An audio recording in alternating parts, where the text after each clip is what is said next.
안녕하세요. 디지털 문해력 교수학습 자료 소개 연수를 진행하게 된 인천 부평서 초등학교 교사 유호성이라고 합니다.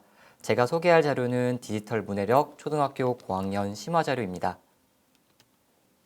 소개의 흐름은 다음과 같습니다. 먼저 인천 디지털 문해력에 대해 간략하게 말씀드리겠습니다. 인천 디지털 문해력 교육은 디지털 사회, 디지털 기술을 올바르게 이해하고 활용하는 소양을 기르고 디지털 환경에서의 협력적 의사소통과 사회적 가치를 추구하는 교육입니다. 이를 통해 궁극적으로 삶 속의 문제를 창의적으로 해결하는 디지털 시민 역량을 함양하는 것을 목표로 합니다. 인천 디지털 문해력 교육 주요 방향은 4가지입니다.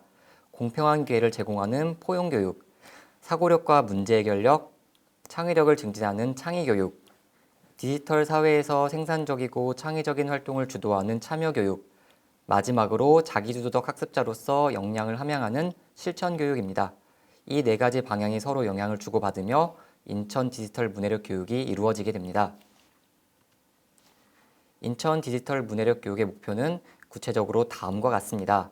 초등학교급 목표는 특히 다양한 체험, 사례 탐색, 기초소양, 협력적 태도 등이 중요한 요소라고 하겠습니다. 인천 디지털 문해력 교육 목표를 뒷받침하기 위해 개발된 교육 내용 체계 대영역은 총 6가지입니다.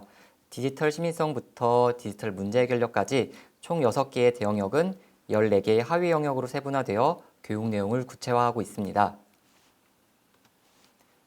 화면에 제시된 내용은 개정교육과정과 인천교육이 지향하는 역량과 연결된 인천 디지털 문해력 내용 영역입니다. 이처럼 인천 디지털 문해력 내용 영역은 국가교육과정에서 추구하는 역량을 함양하도록 설계되어 있습니다. 다음은 초등학교 고학년 기본자료 활용에 관련된 소개를 하도록 하겠습니다. 관련된 성취 기준의 예시인데요. 초등학교 고학년 심화는 초등학교 5, 6학년을 대상으로 하고 있습니다. 성취 기준은 초등 고학년 기초와 아주 밀접하게 연결되어 있고요. 대영역, 중영역, 내용 요소 성취 기준 순으로 구체화되며 교육 내용을 보여주게 되어 있습니다. 현재는 화면에 제시되는 것처럼 총 12단원이 개발되어 있고요. 교재 개발의 기본 바탕은 디자인 싱킹입니다. 디자인 싱킹은 디자이너가 다양한 사람들의 요구를 반영하여 새로운 제품을 창조하는 과정에서 시작되었습니다. 디자인 싱킹은 삶 속에서의 공감, 즉 소통과 협업을 기반한 문제 해결 과정을 중요시합니다. 이는 디지털 문해력 교육이 추구하는 바와 같다고도 할 수 있는데요. 공감하기부터 문제 찾기, 생각 키우기, 실천하기, 그리고 평가하기까지의 5단계를 통해 학생들의 문제 해결력과 창의력을 기르는 교재를 개발하고자 노력하였습니다.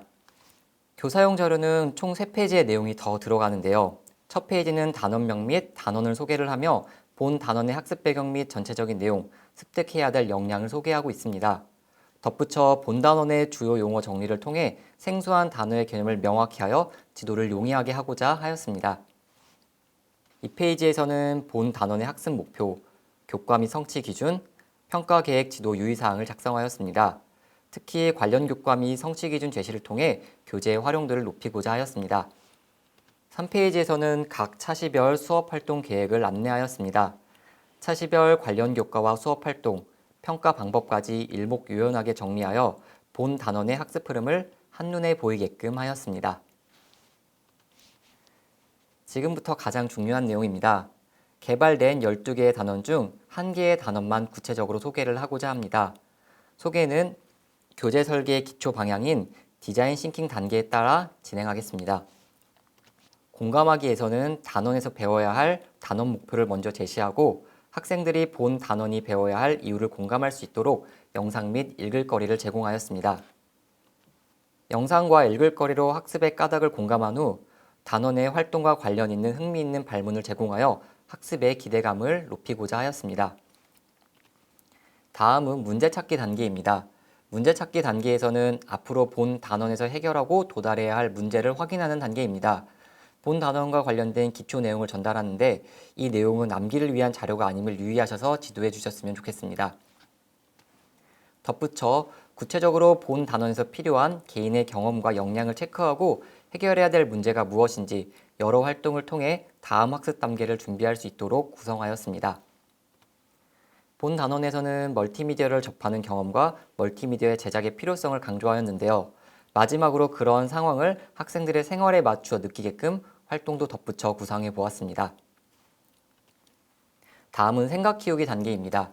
생각 키우기 단계에서는 앞서 살펴보았던 해결해야 될 문제를 구체적으로 제시하고 이를 해결하기 위한 방법을 찾을 수 있도록 단계별 활동을 구성하였습니다. 본 단원에서는 멀티미디어 제작의 상황을 구체적으로 제시하고 이를 해결하기 위한 활동들을 차근차근 따라가면서 문제를 해결할 수 있는 사고법을 체득하도록 하였습니다. 실천하기 단계입니다. 실천하기 단계는 문제 찾기에서 느낀 멀티미디어의 제작 필요성, 생각 키우기에서의 멀티미디어 제작 방법 및 사고력을 기른 내용을 바탕으로 실제로 멀티미디어를 제작하게끔 하였습니다. 계획서와 체크리스트를 활용하여 구체적인 멀티미디어 자료 제작에 가이드를 제공하였습니다. 마지막으로 평가하기입니다. 평가하기는 앞서 배운 내용을 평가하고 다시 계획을 세우는 단계입니다. 본 단원은 상영회를 통해 동료들이 만든 비디오를 함께 보면서 동료 평가를 하고 소감 나누기로 개인 평가를 실시하였습니다. 다만 이 외에도 다양한 평가의 형태가 가능하니 교사의 역량껏 진행해 주시면 되겠습니다. 디자인 싱킹 단계 이외에 단원의 심화를 위해 더 나아가기 활동을 제작하였습니다. 이 활동은 앞서 학습한 내용을 심화, 적용할 수 있는데요. 본 단원에서는 멀티미디어 제작과 관련 있는 유튜브 채널을 개설하고 이를 계획하여 영상으로 만들어 게시하는 활동을 제공하였습니다. 그래서 학생들에게 실질적이면서 심화된 활동을 할 수 있도록 구성하여 보았습니다. 참고자료는 본 단원에서 사용된 디지털 도구의 소개 혹은 관련 읽을거리, 사이트 등 학습 활동에 도움이 되는 내용을 제공하였습니다. 마지막으로 교재 활용 팁에 대해서 설명을 드리겠습니다. 활용 방법 중 가장 중요한 점은 이 교재 내용의 재구성이 열려 있다는 점입니다. 교사가 성취 기준만 달성한다면 본 교재를 바탕으로 단원을 재구성하여 필요한 자료만 사용할 수 있습니다. 그 외 교재 활용 관련된 대표적인 궁금한 점은 화면을 통해 확인하여 주시기 바랍니다.